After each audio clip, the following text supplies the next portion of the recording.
When you're in another country and faced with unfamiliar dish names, knowing just the cooking method can already help a lot.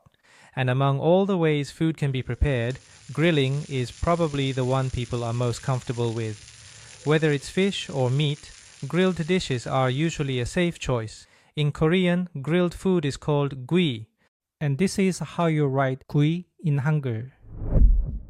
The first sound in this Korean word is very similar to the G in English words like go, good, or grill. There is a small difference between the English G sound and the Korean one. In English, the G in words like go or good uses stronger vocal cord vibration. Go, good, grill. The Korean version uses less vibration. So when people first hear this Korean sound, it might remind them of the English K sound, which has almost no vibration. Go, good, grill. But the actual sound is closer to the G in go or good. So if you pronounce it like the English G, you'll be understood without any problem. The Korean letter for G is followed by the vowel U, so the first syllable is read as gu. We've already talked about Korean vowels and how they're written in previous videos, so we won't go into too much detail this time. If you'd like to review Korean vowels and how to read them, feel free to go back and watch those earlier lessons. The syllable next to gu is read E. This syllable is made up of just a vowel sound, so we use this letter in the syllable to show that there's no consonant sound at the beginning. Let's read this letter out loud one more time. 구, 구. Now let's try reading it together with some other vowels. This syllable is read O. If we add the letter we just learned to the consonant position, how would we read it? That's right. It's a 고. This syllable is read A. Now what happens if we change the consonant like this? Correct. It's ka. Let's keep practicing with more syllables in the same way. E, ki, ki, o, ko, ko, gu, gu. If you watched the previous video on vowels, try reading the name of this ingredient now. 고기, 고기, 게, 게. Soups are also an important part of Korean food. There are many different kinds of soup, and you'll often see them on Korean menus. This Korean word for soup is rid-guk. The word for soup, guk, has just one syllable, but it includes two consonant sounds, and both of those consonants are the same letter. If we write out the pronunciation of this word using the English alphabet, we take G, O, O, and then add another G, the same one we used at the beginning. So in this case, Korean and English follow the same pattern for writing the sound. The difference is that English puts the letters in a row from left to right, while Korean puts all the letters into one square block, placing the final consonant underneath the vowel. Let's say the word for soup out loud again. I'll go first. Then you repeat after me. I'll say it twice. 국, 국. You know, in English, when you pronounce the final G sound, your tongue touches the back of the roof of your mouth and then releases. Goog, goog. 국, 국. But if you listen to how I just pronounced the Korean word, you'll notice that my tongue stays pressed against the roof of my mouth at the end. It doesn't release. 국,